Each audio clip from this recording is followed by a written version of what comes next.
I'm Chris Wallace. President-elect Trump turns his focus to national security as a wave of terror attacks hits Europe. What's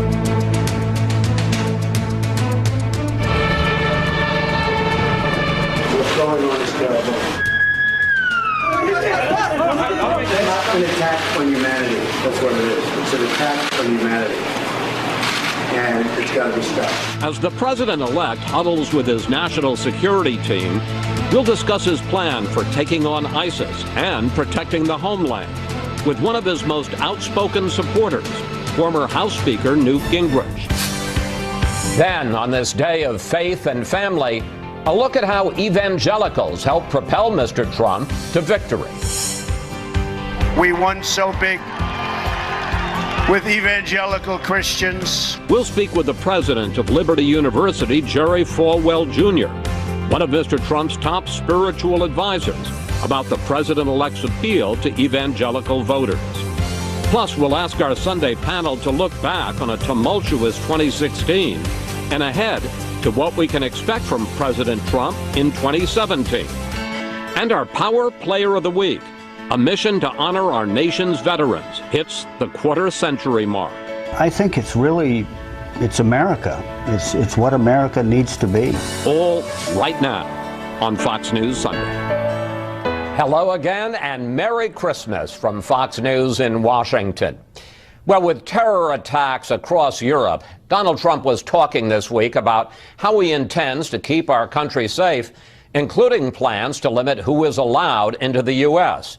Joining me now to discuss what the president-elect will do is former House Speaker Newt Gingrich. Mr. Speaker, Merry Christmas. Merry Christmas. Before we get to the war on terror, President-elect Trump seems to have, in some sense, reset our nuclear policy this week. After Vladimir Putin talked about building up Russia's nuclear arsenal, Mr. Trump tweeted this: "The United States must greatly strengthen and expand its nuclear capability until such time as the world comes to its senses regarding nukes." And when asked to clarify, Mr. Trump told a reporter, "Let it be an arms race. We will outmatch them at every pass and outlast them all." Question: are we back in an arms race with Russia? Well, let me point out, this is the same Donald Trump the liberals were terrified was going to sell out to Putin, who's now pivoted and said, look, as to quote General Mattis, we can be your best friend or we can be your worst enemy. You want to make threatening speeches? Let me show you what a threatening speech looks like. And he does it in 140 characters. The truth is the Russians have been rebuilding their nuclear capability. We have allowed ours to weaken. The Chinese have been rebuilding their nuclear capability. The North Koreans are trying to build missiles to reach the continental United States. The Iranians are trying to build a nuclear weapon. I think for the next president to say, you know, we're going to have to systematically rebuild our nuclear capability is exactly right. And if that means, and he's also serving notice, if he succeeds economically in making America great again, and we get back to 5 or 6% real growth, we can outproduce everybody. And I think what he's telling both the Chinese and the Russians is, you really want to be in this competition? Because if it's going to be a competition, we have the potential to win it. But a couple of questions there. First of all, the manner in which he did it. I mean, you say in 140 characters, is this really any way to conduct foreign policy? And second, it's one thing to talk about modernizing our nuclear arsenal. He had said that during the campaign. But expanding the arsenal that flies in the face of a half century of arms control, limiting, reducing our number of weapons. Right, which has failed. We've had arms control. The Chinese have had an arms buildup. We've had arms control. The North Koreans have developed nuclear weapons. But the Russians have. The Russians in the last few years have increased the capacity, the capability of their systems dramatically. They've introduced new missiles. They've introduced new kinds of missiles that are designed to avoid our anti-ballistic missile systems. There are a number of steps they're taking to be a war-fighting capability. And we have to candidly overmatch that. It's not something we want to do, but if you're going to be in the real world. And on the tweeting thing, let me just suggest, if I might, we might as well get used to it. This is who he is. It's how he's going to operate, whether it's brilliant or stupid. He beat 16 rivals, then he beat Hillary Clinton, and he beat the elite media. He ain't giving it up. Do you think it's brilliant or stupid? I think it's brilliant. Because first of all, he's able very quickly, over and over again, to set the agenda, and at almost no cost. During the campaign, Mr. Trump talked about working with Putin in the war on terror. Here's a clip. We could find common ground with Russia in the fight against ISIS. Wouldn't that be a good thing? Wouldn't that be a good thing? So, after you heard things like that and what he said during the campaign, does Mr. Trump view Putin as an ally or an adversary? And what happens when he sees that Russia's core strategic objectives, whether it's in the Middle East or on nuclear arms or on a whole host of subjects like Ukraine, are very different than our own? Well, I think right now he sees Putin as potentially either or both. There are places you compete, there are places you cooperate. This has been true, by the way, all through the tension with Putin. We've been using Russian rockets to put Americans up to the space station because NASA was so screwed up and so mismanaged, we don't have an American rocket right now. So the Russians have allowed us to use their rockets to get into space at the same time we're yelling at each other. So you can have a lot of different things going on simultaneously. I think he also recognizes the total failure of the Obama, Kerry, Clinton foreign strategy in this region. You now have had a meeting in Moscow of Turkey, our NATO ally for over a half century, Iran and Russia, to decide to talk about Syria with zero American input. That should really trouble us, that we've reached a dead end of weakness and we have got to rethink what we're doing. We began this program talking about the wave of terror attacks this week in Europe, Switzerland, Turkey, obviously in Berlin. Do you have any idea what President Trump's strategy is to fight ISIS both overseas and on the homeland? He has been very vague about his plans.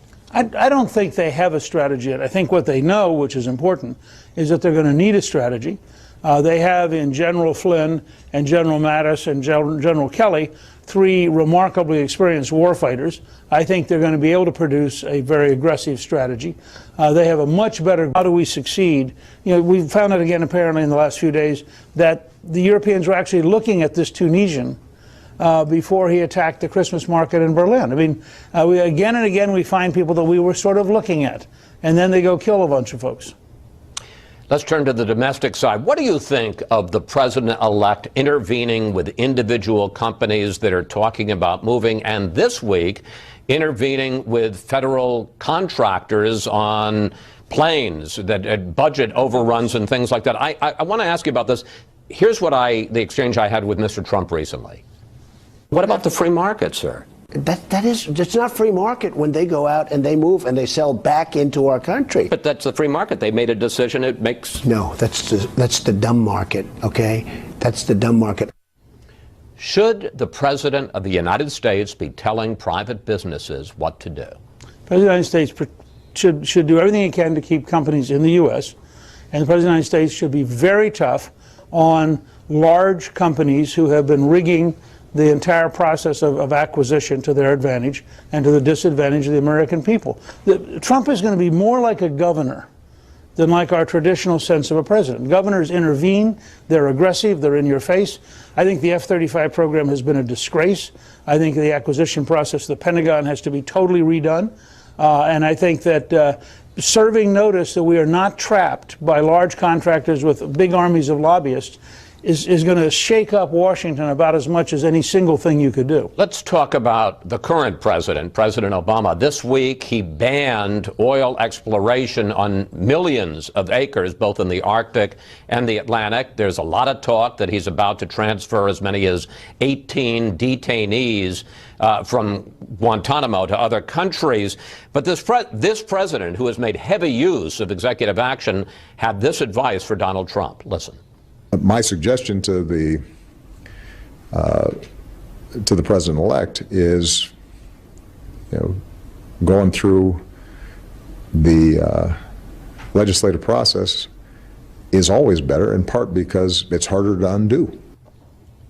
What's going on here with President Obama? I think President Obama is beginning to figure out that his legacy is like one of those dolls that as the air comes out of it, shrinks and shrinks and shrinks. And that 60 or 70% of his legacy is executive orders, almost all of which will be repudiated by Trump. the things he's done this week can be turned around. It takes a little bit of legalized, smart lawyers, but they'll turn it around. And he's in this desperate frenzy. What he's actually doing is he's setting up a whole series of things to distract Trump, which will make his liberal allies feel good about Democrats and hate Republicans when Trump rolls them all back. But I think, he's right. The movie Lincoln has this extraordinary moment where Lincoln says, look, we have to have a constitutional amendment ending slavery because we have to lock it into the Constitution or it could be repealed. And I think had Obama understood the centrality of that to the American system, he would have passed a very different Obamacare on a bipartisan basis. He would have done many other things. He would have been a more limited president, but his legacy would have lasted far longer. Speaking of presidents and legacies, how transformative a president do you think Donald Trump will be, and how quickly will we see whether that's the case or not?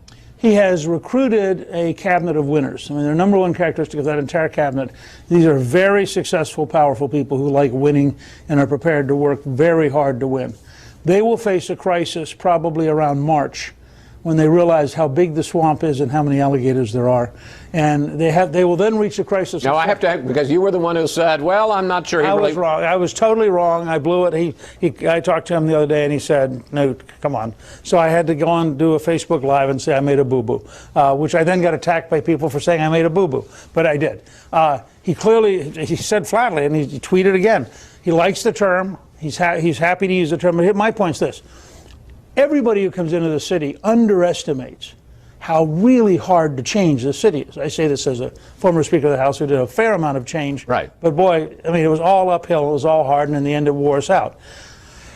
They'll reach a crisis point where they got to look in a room at each other, they're all winners, and they're going to say either we've got to be more reasonable and get along with the city, or we have to become even more unreasonable and break the power structure that's opposing us.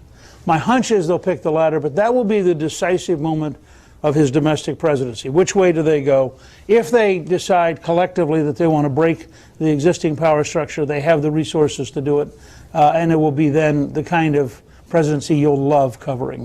Well, I have to say, I feel like a cub reporter already. I've never seen any of this before. Finally, we've got about a minute left. I want to talk about you. You say you will be the senior strategic planner for this administration, but when reporters have followed up and asked transition officials, they say there's no such formal or informal role. So what will you be doing?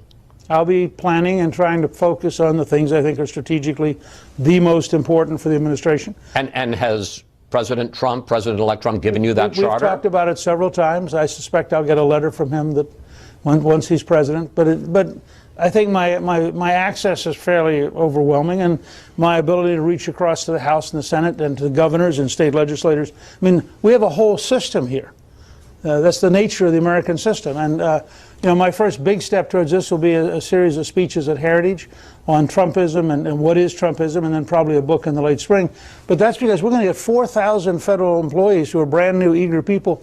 They need to understand how different Trump is, and that it's not just a personality quirk. It is a way of thinking and a way of doing business, and it's learnable, but it is very different from what we've seen in the past. Speaker Gingrich, thank you. Thank you for your time, and thank you for joining us on Christmas Day. And have a Happy New Year. And Happy New Year to you as well.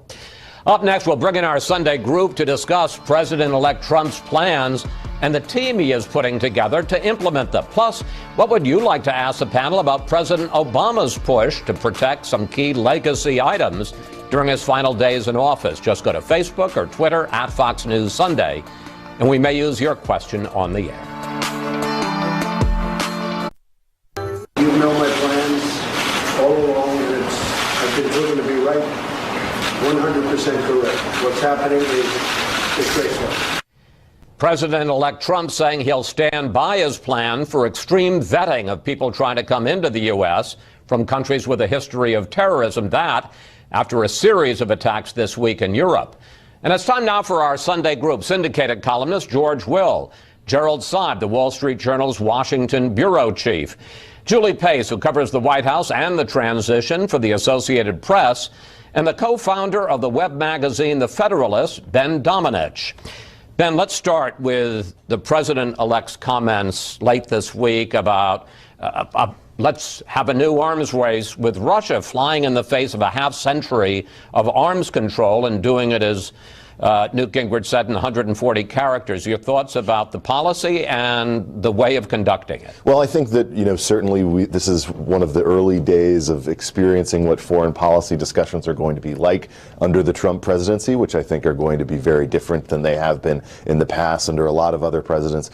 I think that one of the things we're going to have to get used to is the idea that when Donald Trump tweets something, it's going to be followed up by explanations of what he actually meant within those 140 characters by his supporters.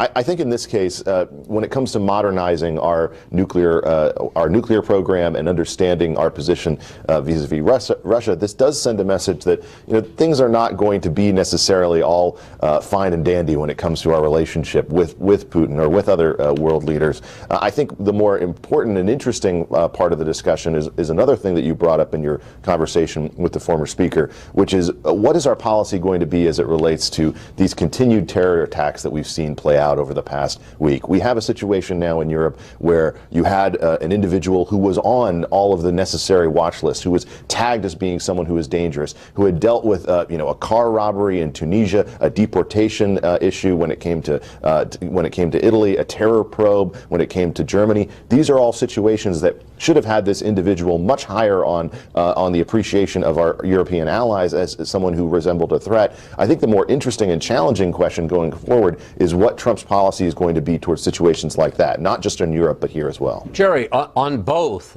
nuclear arms and also on the war on terror, when you see what Trump has been saying, when you see the team he's putting together on national security, do you see the outlines of a strategy, of a foreign policy? Well, first of all, I think you have to view what President-elect Trump is doing as signal sending, not policy making. I mean, this is signal sending and positioning, and it's not really literal policy. On the nuclear question, for example, totally lost in the conversation is the fact there's already underway a $1 trillion 30-year nuclear modernization program that the Republicans in Congress and President Obama agreed to a couple of years ago. So this is happening. I think what he is saying is not, I'm creating some new policy on nuclear arms, but I'm sending a signal to the Chinese, to the Russians, to the Iranians, to the North Koreans. We're not going to fall behind in any nuclear arms race if there's going to be one. So I think people tend, there was this rap in the campaign, don't take him too literally. I think there's still an admonition out there, don't take him too literally. Do you agree with that, George? Don't take him too literally? Well, it's hard to know what he's said so far, because he says it's going to expand and improve. We all know that nuclear weapons decay. They age and have to be brought up to date again. So as Jerry says, this is already baked in the policies, $108 billion to be But not the expansion part. The idea of modernization is, but when he talks about expansion and then he says, we're ready for an arms race, that's different than what we've heard. That is very different. And in fact, that's what's alarming. It could be. Things change. 40 years ago, we had this policy. Maybe now, with new nuclear actors, it ought to be changed. But what's a little bit disconcerting is what Mr. Gingrich considers a virtue, which is that it's done in 140 characters. If we're going to change national policy on the most awesome and frightening aspect of national existence, these kinds of weapons, then it would be nice to see it issue after deliberation with people who've thought about this for a long time, rather than as what seems to have been a response to something a few hours earlier said by Mr. Putin. George, I want to continue with you about President Obama and his moves this week to ban oil drilling on millions of acres in the Arctic and the Atlantic, and very serious talk about transferring as many as 18 prisoners out of Guantanamo. We ask you for questions for the panel, and here's what we got from Monica Neese on Facebook.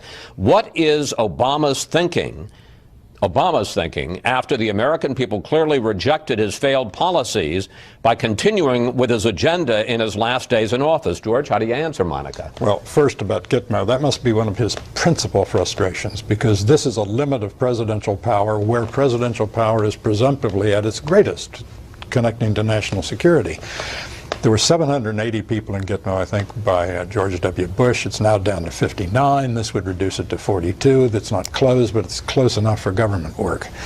Drilling, the president likes, and his party likes, to remove fossil fuels from the hand of consumers, and they like to expand government's control over things such as the outer continental shelf, so it all fits.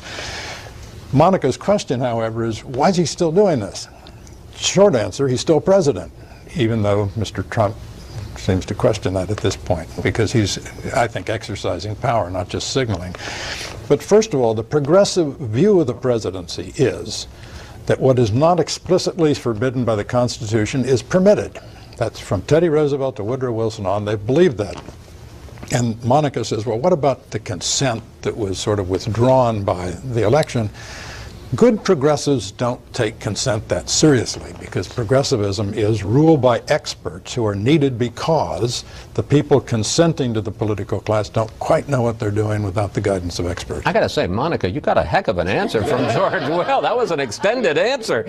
Julie, what is the mood in the Obama administration at this point? How worried are they that, to use a phrase I used with Donald Trump a couple of weeks ago, he's going to take a wrecking ball to the Obama legacy? And to what degree do they think with these steps at the last minute they can lock in some of that legacy? Well, they're incredibly worried, which is why they're taking some of these steps right now. And with most of the things that you're seeing the president do over the last few weeks, he can't lock things in permanently, but he can make them harder for President Trump to remove. And I think that's what you're seeing. Create enough obstacles that it becomes just too difficult to focus on overturning the drilling ordinances and push him in a different direction. But on some of these things, Gitmo, I think, is a really interesting example. Basically what he's trying to do is say there are so few people that are going to be left here that the costs will be so high that Republicans and President Trump, who's talked about waste in government spending, may actually decide to close it. He's looking for ways to make his legacy stand up, even if President Trump isn't going to say, yeah, I'm keeping Obama's policies. I just want to pick up on this question of the mood. I mean, is the sense, whether it's the president or his top aides, is there a feeling there that the barbarians are at the gate and about to take over? I think there's a division between some people in the staff and Obama himself and maybe some of his more senior advisors.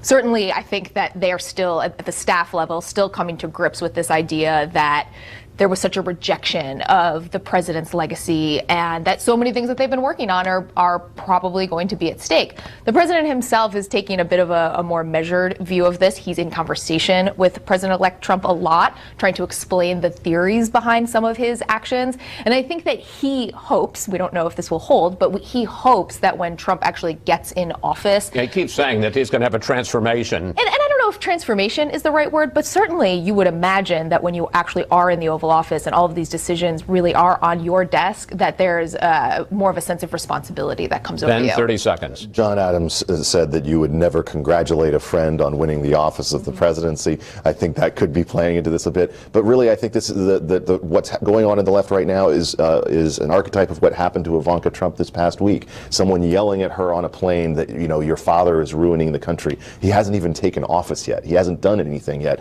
I think the left is still dealing with whiplash from this election, and a lot of the people who are under President Obama haven't woken up. Let me incidentally say that was the height of bad manners, and I'm glad those guys got kicked off the plane. You know what? Somebody's traveling on a plane, leave them alone. Exactly. All right, we have to take a break here. We'll see you a little later, panel. But up next, 80% of white evangelicals voted for Donald Trump in this election.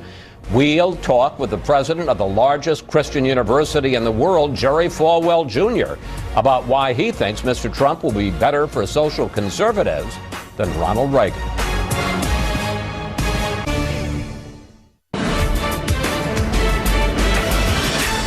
A look outside the Beltway at Donald Trump's Mar-a-Lago club in Palm Beach, Florida, where the president-elect is spending the holidays with his family. Our next guest, Jerry Falwell Jr., is president of Liberty University and a member of Mr. Trump's Evangelical Advisory Board. Mr. Falwell, Merry Christmas and welcome to Fox News Sunday. Merry Christmas to you, Chris. Thank you. Last January, Donald Trump spoke at your Liberty University. Here's a clip. We're going to protect Christianity, and I can say that. I don't have to be politically correct.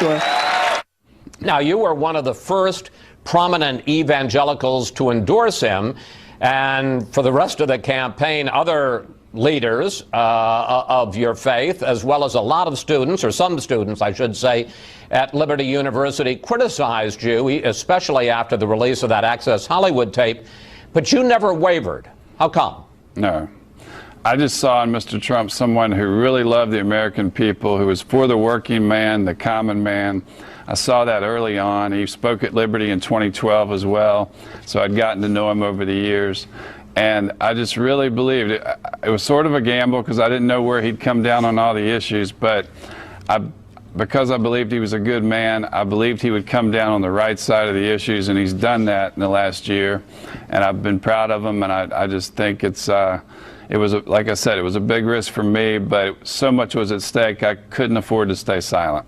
Let's look at the exit polls from election night a little over a month ago. As you can see there, Donald Trump got a higher percentage of the white evangelical vote than Mitt Romney did 4 years ago, or McCain before him, or even George W. Bush in 2004. How do you explain that? Well, he made it very clear who his Supreme Court picks would be if he was elected. I think that was a big factor. Some of the social conservatives on the platform committee, the Republican National Convention, told me that not since 2004 has any Republican candidate allowed them to set the platform without interference. But Donald Trump was the first one who had done that in a long time. That was another good signal. And then the other factors, you know, even added to the platform, the repeal of the Johnson Amendment, which has been used by government to silence conservatives and pastors and conservative universities like the one nonprofit universities like the one that I had. And so all those things, they just resounded with evangelicals and with Christians. And my wife's noticed as she's done her Christmas shopping this year that more of the retailers are saying Merry Christmas. There's a new hope and optimism. There's a good spirit in America, and I think that's coming from his lead. I think you would agree that Mr. Trump is no student of theology. I want to play a clip for you of an interview he did last year with the Christian Broadcasting Network. Here it is. God is the ultimate. I mean, God created this. And, you know, here's the Pacific Ocean right behind us. So, nobody, no thing, there's nothing like God. But you say that Mr. Trump, you think probably, your word, will be a better for social conservatives as president than Ronald Reagan was. Now, there's a contrary view, I don't have to tell you, that he doesn't really care about this, that he said it because that would help him get elected. But he cares about issues like trade and national security more than he does about issues like abortion or gay rights, which he was a late convert to. What's your feeling about that? Well, I mean, like I said, he told us which Supreme Court justices he would appoint. That's about all a president can do on the abortion issue, is to appoint the right justices. And he, you know, he never pretended to be a theologian, and I said all through the campaign that we're not electing a pastor in chief.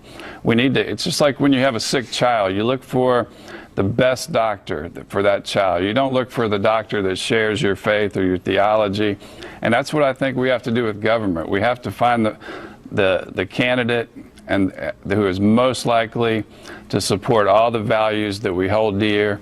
And, you know, evangelicals aren't that much different than the general population. They're concerned about all the issues you just mentioned: trade, immigration, terrorism, all the things that the general population was interested in. And so it's not like evangelicals only vote on one or two issues. They vote on all the issues. Let me just pick up on that, if I may. Excuse me, Mr. Falwell, because you've gotten some controversy with other evangelical leaders about supporting the nomination of Rex Tillerson to be the Secretary of State, even though as a board member of the Boy Scouts, he succeeded in lifting the ban on gay scouts. Why doesn't that concern you? Well, I've said that watching Trump assemble his cabinet has been the most exciting thing, because he's brought in the captains of industry, he's brought in the leaders from every walk of life. It reminds me of the basketball dream team from the 1992 Barcelona Olympics, when America was finally allowed to let professional athletes play. They beat every team by an average of 44 points. And that's what I see. I think what Trump is doing with his cabinet is assembling a dream team. I think Scott Pruitt is I'm especially excited about his appointment at the head of EPA. But if I may, before we run out, especially about Tillerson.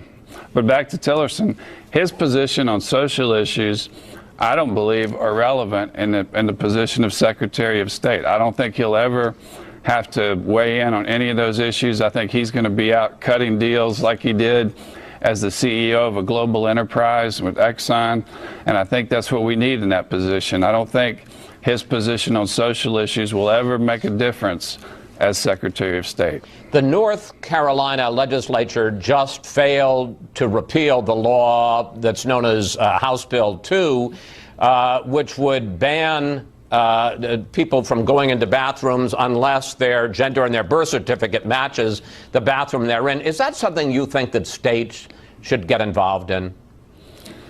Well, I think each state, of course, is going to make their own decision on that. But if you follow that logic to its conclusion, does that mean that men will be able to play on women's basketball teams? I mean, you have to draw a line somewhere, and I think the concern of the North Carolina legislature is that men, women, and children that women, children are protected from men coming into women's shower rooms, and it makes sense. I mean, I haven't studied it closely exactly what the bill says, but it just seems like common sense to me. Let's talk about your school, Liberty, which, as we mentioned earlier, is the largest Christian university in the world. And I want to put up some numbers. Since you succeeded your father in 2007, enrollment has increased from 9,600 to 15,000 residential students and from 27,000 to 98,000 online. Mr. Falwell, why do you think they're so rare in higher education? Mayor Bloomberg in his commencement speech at Harvard a couple of years ago chastised the Ivy League because 96% of their faculty and staff had donated to the Obama administration. His point was, how can we have academic freedom and political correctness? That's my paraphrase, side by side. The two cannot coexist.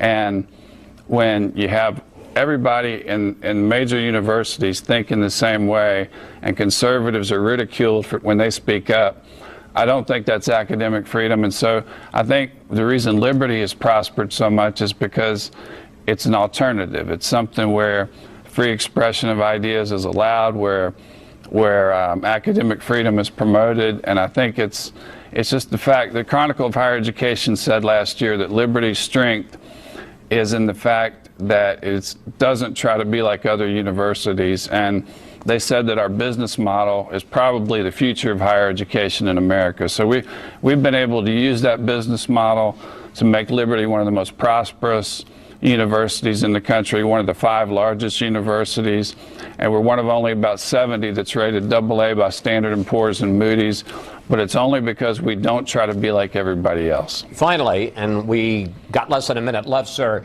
you're not a pastor, but as the president of Liberty University, I wonder about your thoughts about Christmas on this Christmas Day for your students and for our audience. Well, we have to remember Christmas, the reason we celebrate it is because it's to recognize that God's greatest gift to mankind through his son Jesus Christ that provides the hope for redemption, forgiveness, eternal life. And I think that we can never forget Jesus and the great commandment taught that we're supposed to love our neighbors as ourselves. I think if we all live by that commandment, that we would see a totally different world. And you know, he taught personal charity. It means he didn't say go vote for somebody who's going to take money from your neighbor and give it to the poor. He said you help the poor. So it doesn't absolve us to vote for somebody who's going to promote welfare. It's our job to help the poor. And I think that's what Christmas is all about. And I think the electors the other day gave America a great Christmas present when they made it official that Donald Trump will be president in January. And it's just there's a new spirit of hope and optimism in the country like I've never seen, even among people who didn't support Trump. And I think that's encouraging. Mr. Falwell, thank you. Thanks for your time, and Merry Christmas to you and your family, sir. Thank you, Chris. Merry Christmas to you. Thank you. When we return, we'll bring back our panel to explain what happened this year and what to look for in 2017. Every single American will have the opportunity to realize his or her fullest potential. The forgotten men and women of our country will be forgotten no longer. President-elect Trump promising in his victory speech to renew the American dream. And we're back now with the panel. Well, George, I think it's fair to say you made it very clear during the course of this year how you felt about Donald Trump. But putting that aside, how do you explain his victory? Why did he get elected president? He got elected in part because he had a weak and untalented opponent who made tactical mistakes regarding some crucial states, Wisconsin, Michigan, Pennsylvania. And she promised continuity at a time when the country, by the right track, wrong track figures, said the country's on the wrong track. We want change, not continuity. All that said, he ran a brilliant campaign. It was antecedent pronoun campaign. If you'd ask, say, what do you like about Donald Trump? Say, he tells it like it is. And you could fill in the antecedent to the pronoun it. The transition has been a kind of shrug since then, saying, so, oh, never mind. We're not going to appoint a special prosecutor to lock her up. We're not going to deport 200,000 people a month to get 11 million people out of the country in 2 years. Doesn't matter, because what he brilliantly understood was the power of social media. One of the consequences of his victory will be, I think, that we'll hear very little from now on about campaign finance regulations and the power of money in politics. He was badly outspent because he understood you could go around that on the new platforms and make 30-second television spots marginally important. Julie, why did Donald Trump win? I mean, how do you explain it?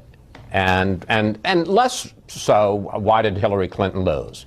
I think there were a couple of reasons. I think one, he did see that there was anxiety in the country on a bunch of different fronts. Economic anxiety, anxiety over immigration, anxiety over terror threats that feel different than what we maybe have become accustomed to.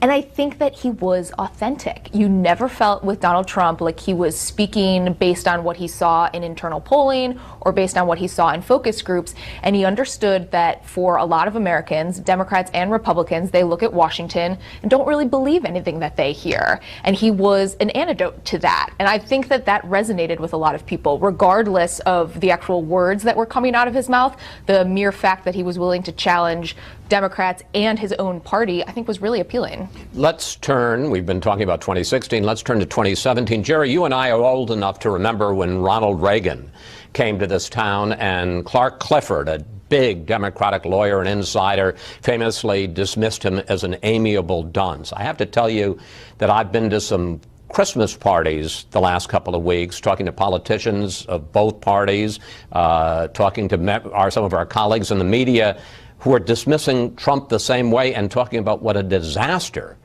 he's going to be as president. I'm sure you've had that same experience.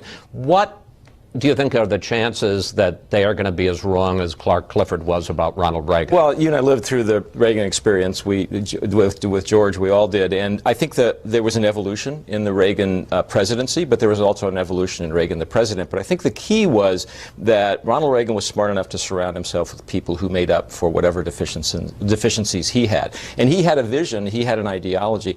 Donald Trump doesn't have an ideology or a vision. He's transactional. It'll be different. Now, is that going to be more effective or less effective? I don't know, but I think the parallel to Reagan. But there was an underestimating of Ronald Reagan as a person and a leader, and I wonder if there isn't the same about Donald Trump. Well, I mean, we've been through a year of underestimating Donald Trump, right? So there's ample reason to think that will continue. You know what Donald Trump really understood that all the other campaigns did not really understand wasn't that there was an idea, there was a desire for change, or that there was a desire to bring in an outsider. Other campaigns, other candidates got that. What he understood was the anger in the country, and he tapped into that, and then he stoked it. Now, can you continue to do that as president? Is that a safe thing to do as president? That, to me, is a big question we'll confront in 2017 and 2018 and beyond. Chris, the biggest loser in 2016 was Washington, D.C., and it's not even close.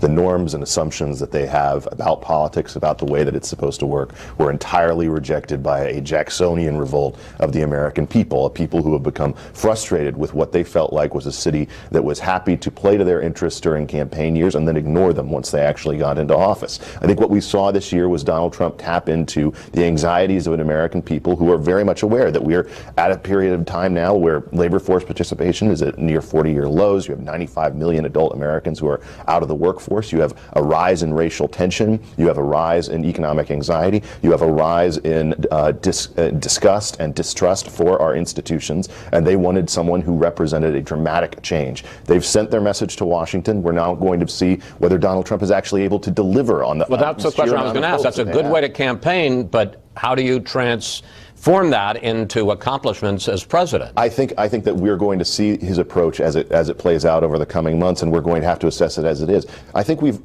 made the mistake all along over the course of this year of judging a lot of the decisions that he's made too early, where we should have been more humble, I think, in looking at the bigger picture. That's in very short supply in Washington. I think humility. I think we should have humility about this. The reality is he's naming a lot of people who have achieved a lot of great things in terms of industry or have experience within the military or elsewhere. We're going to have to assess whether these kind of change agents, just as we saw with new people coming in Andrew Jackson's revolt in the past into Washington, whether they're able to come into these institutions and change them or whether they are changed by them. But I do think there's going to be some disappointment among those people who took some of the things George referred to, said in the campaign literally. They're not necessarily going to happen. And there will be a period somewhere down the line where there's real disappointment that, oh, that didn't happen. You said it was going to happen. It didn't happen that way, because that's a little unrealistic. George is probably the only person here other than myself who covered Andrew Jackson.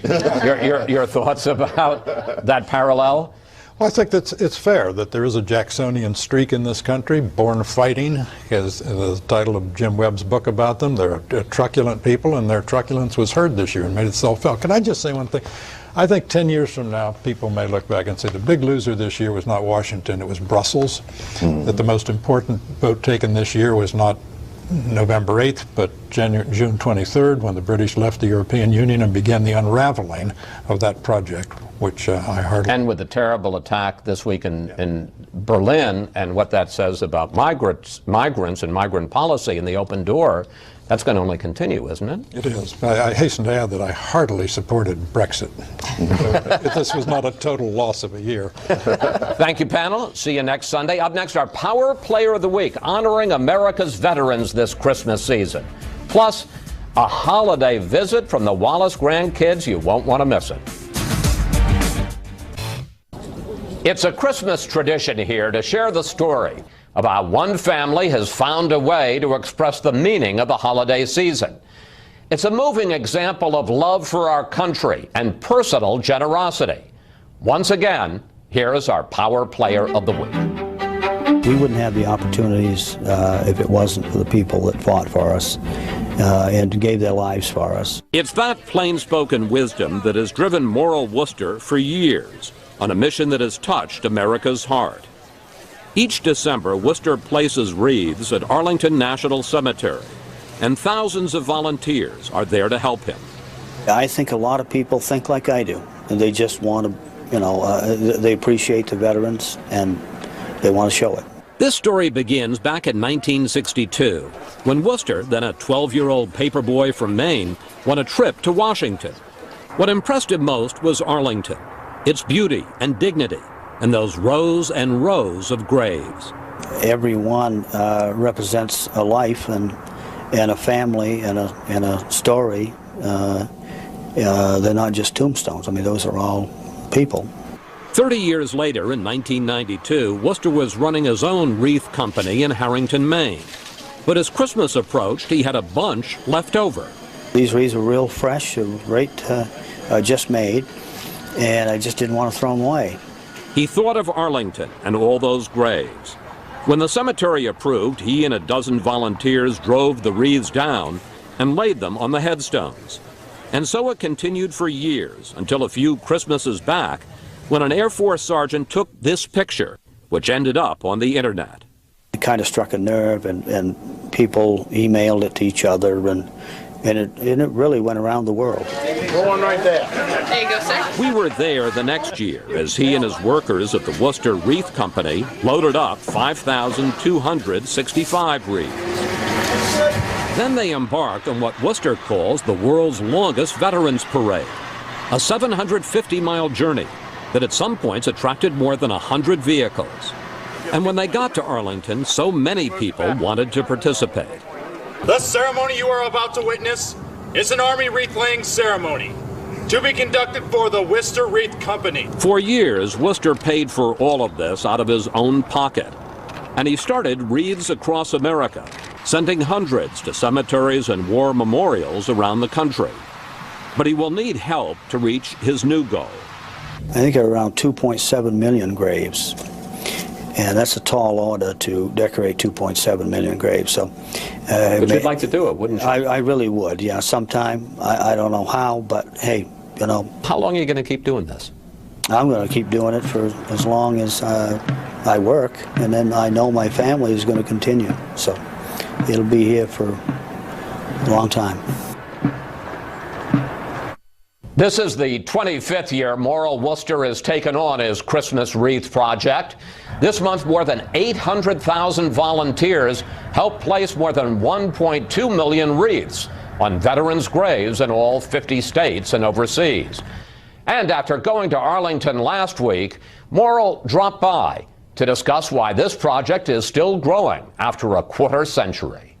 I think it's America. It's what America needs to be.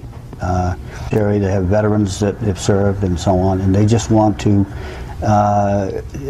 spend a little time remembering those people and being at the cemeteries all over the country and just saying their names out loud, keeping them alive. When I first asked you this, we were both a bit younger. How long are you going to keep at it? Well, as long as the good Lord will let me. I'll do it for as long as I possibly can. And then my family's behind me, and they're going to keep right on going. This will never stop. It's what the country's all about. I mean, we have to know where we've been and what we've been given in order to go forward in a meaningful way. And what's been given to us so that we can have what we have, and all down through the history of the country. And now another Christmas tradition. Here's a look from the last 2 years at all 5 of the Wallace grandkids. And now here they are again, and they keep growing. Livy and Caroline and Sabine and James and William.